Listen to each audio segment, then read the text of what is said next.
Number 15. Lupambo. The Mangbetu are a rural tribe-like people of the Democratic Republic of the Congo. They had practiced the tradition of Lupambo for literal centuries before the act died out in the 1950s. Lupambo, or head elongation, would be implemented by wrapping a newborn's head tightly with cloth and keeping that cloth tightly wrapped around for the first few, if not several years of the child's life. This allowed the head to grow in an upward, almost pointed shape. There's no known reason for why this tribe had this tradition, though there were rumors that it had to do with the Mangbetu people seeing alien figures and attempting to imitate what they saw. The validity in that is entirely up to you. Number 14. Eye tattooing. While you've probably seen one type of this modification, there are actually two: corneal tattooing and scleral tattooing, the latter of the two being more popular.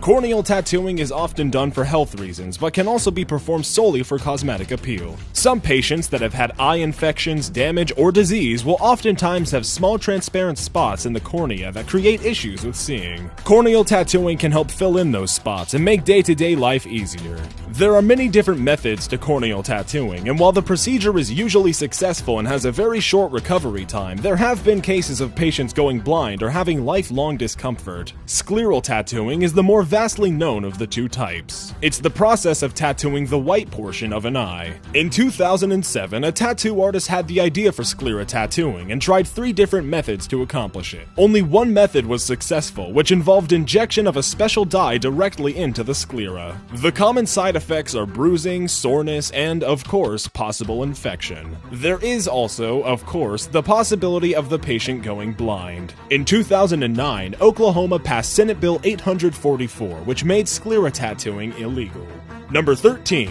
LED implants. This is actually a very fresh form of body modification. An LED light chip known as the North Star V1 is inserted below the surface of the skin, and it can interact with your heartbeat or even your smartphone. Most of the medical professionals don't really agree with this special type of body modification, so it can only be done by a very few body artists at this time. It can apparently go wrong very easily, mess up nerves, clog veins, and it's a huge target for infection. It's basically being deemed the body modification of the future. Number 12. Neck elongating. In northern Thailand, the Kayan women are mostly known for their eccentric and extreme tradition of neck elongation. In this community, some of the children are given the brass coils to wear around their necks as early as 5 years of age. The first set of coils weighs about 4.5 pounds, and that weight obviously increases as the more coils are added through the young girl's life. Some women wear up to 25 coils at a time. A common myth is that if a long neck is to take off her coils, her neck will immediately snap because it won't have enough strength to hold up their heads. Many of the women can remove the coils and go about daily life and put them back on at a later time, although most of the women never do remove their coils. It's uncertain why this fashion trend has moved more into a tradition, however it has been going on for near centuries. Some say that it was originally initiated to protect women from tiger bites or to make them unattractive to slave traders, while others say the tradition began to make women more attractive to the men of their tribe or as a way of making them part of the tribe for the rest of their lives. Whatever the case is, it's a very important part of these women's lives now, and it likely will be for centuries to come. Number 11.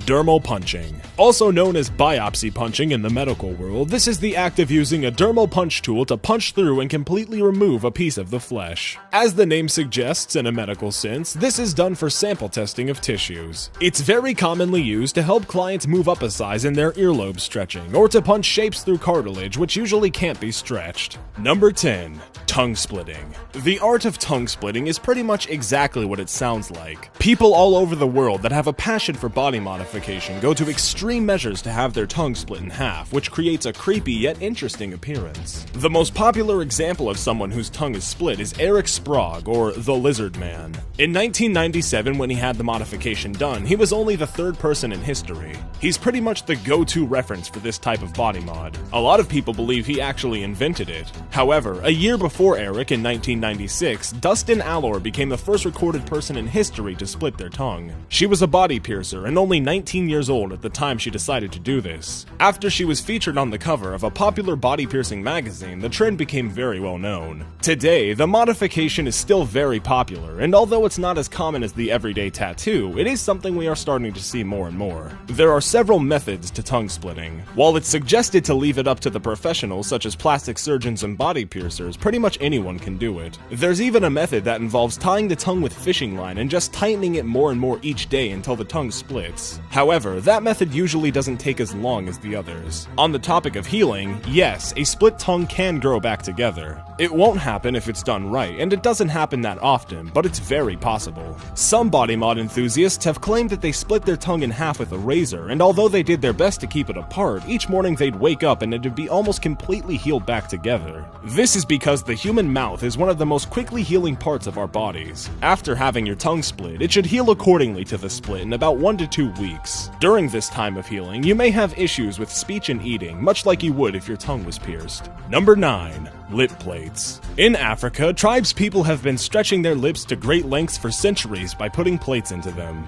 To achieve a lower lip plate, the lip is pierced and clay or wooden plates are placed into the hole at increasing sizes. It is usually combined with the excision of the 2 lower front teeth, or sometimes all 4. While some studies suggest that the size of the plate represents a person's social or economic status, considering the way the body works, it's usually just dependent on how much the person wishes to stretch. Just as Western and urban cultures often do, they picked up this modification and made it their own. Ear stretching has already been popular for some time now, and certain people in America, Ireland, and really all over are starting to stretch their labret, the portion directly below the bottom lip, and even their cheeks. These methods expose the teeth behind the stretched portion. Number 8. Scarification. This trend has gotten a lot of attention in the Western world for the past few years. The process involves cutting into and removing a layer of skin, which eventually leaves a scar in the shape of whatever artwork is done. While this trend has really grown popular amongst the hardcore body mod enthusiasts in the urban world, it actually comes from Sepik River tribes in Papua New Guinea as a part of an initiation ceremony for men. This particular process of scarification is done by elders of the tribe who use razor blades to cut patterns that resemble that of an alligator. The tribe has a belief that the essence of the alligator will consume the fear, insecurity, and immaturity of the young boys and turn them into fearless men. This is only a portion of a much larger ceremony that lasts weeks or months at a time. It includes public humiliation and other painful bodily actions. This is a huge contrast to the urban trend that usually takes place in a special shop with lots of cleaning supplies and pretty photo options. However, everyone has their own reasons for scarification, and many people get it done for the same reasons it is done in these tribes. Number 7. Ear shaping. This is a modification where the ears are altered to become more pointed or generally non-human-like. It can be done in a multitude of ways. The first method is amputation, where the lobe or other portions of the ear are entirely removed. The second method, cutting, involves removing small portions of tissue or cutting into parts of the ear to produce a new shape or a decorative pattern, much like in scarification.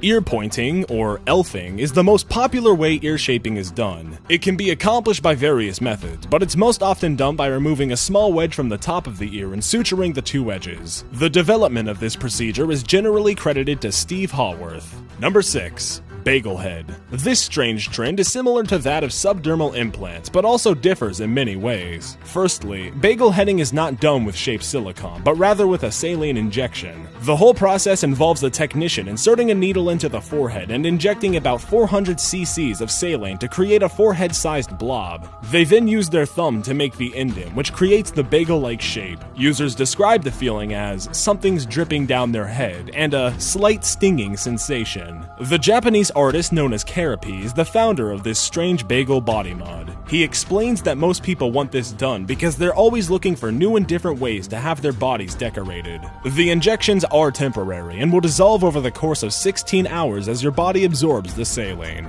Number 5. Tooth modification. The practice of modifying one's teeth for beauty or health is popular all around the world. Most Western, or more developed countries, tend to lean more towards the idea of having their teeth straightened or whitened to make them more attractive. This isn't always the case though. Throughout history in Bali, teeth were commonly filed down because they were seen to represent anger or jealousy. In other cultures, such as that of the Mayans, teeth were sharpened to symbolize higher class or to imitate certain predatorial animals. A more modern example of these modifications is the trend of of yeba, which is popular right now in Japan. Yeba is a Japanese word meaning multi-layered, and the trend imitates the fanged look achieved when molars crowd the canines and push them forward. This look is so popular because it is associated with youth and cuteness. It's also gained some attention because of several Japanese pop stars sporting the crooked look. As for most Western cultures like America, Britain, and others alike, we have seen in recent years a trend of vampire teeth. Many people in the goth scene, usually but not limited to teens and very young adults, go to the dentist and either have their canines filed to be sharper or they have false fangs placed in. Number 4. Foot binding.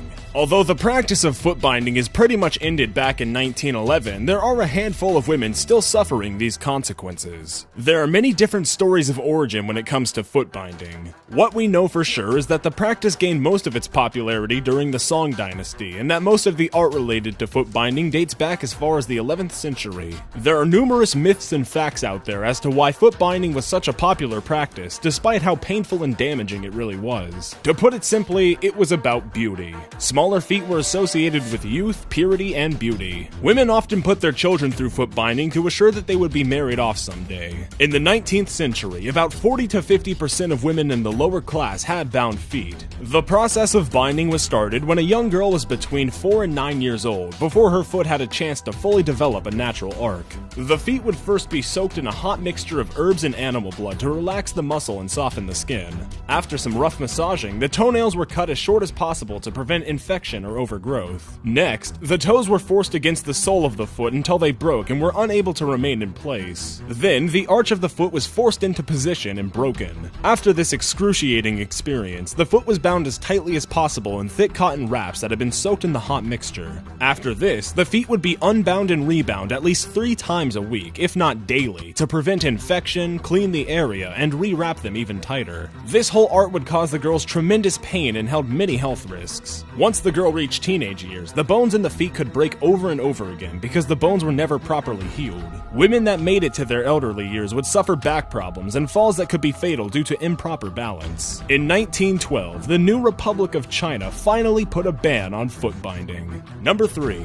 Implants. In the world of body modification, new things seem to just keep popping up, and depending on how strong of a stomach you have, they may or may not be getting more extreme as the years go by. A subdermal implant refers to a type of body modification where silicone is placed or injected underneath the skin, therefore allowing the body to heal over the implant and creating a raised design. The implant was born in Steve Haworth's HTC body piercing shop in 1994. He got the initial idea when a woman walked into a shop located in Phoenix, Arizona and said she wanted a bracelet. He figured out a way to create a raised effect, and the trend took off. The most shocking, yet perhaps the most useful way these subdermal implants are used is for sexual stimulation in the form of genital beating. Small round implants are placed under the skin of the penis to create a studded effect. Genital ribs are another form, in which short curved rods are implanted. However, these types of genital implants are only second in popularity compared to horns, raised regions where eyebrows grow, and braille tattoos. Number 2.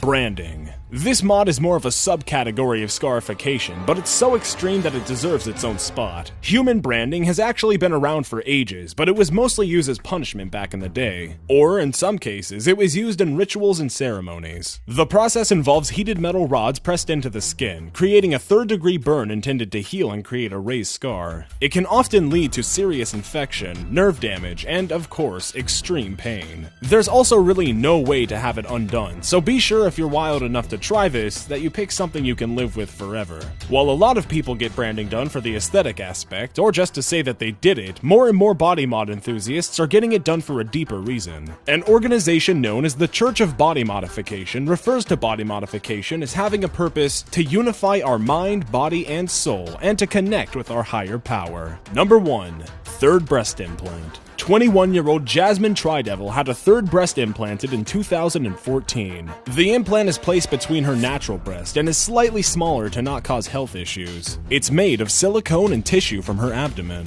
Tridevil claimed that she had the breast implanted to be less appealing to men. However, shortly after she went viral, it was clear that this was just a stunt for attention because she made statements during interviews that she someday hoped to have her own MTV reality show.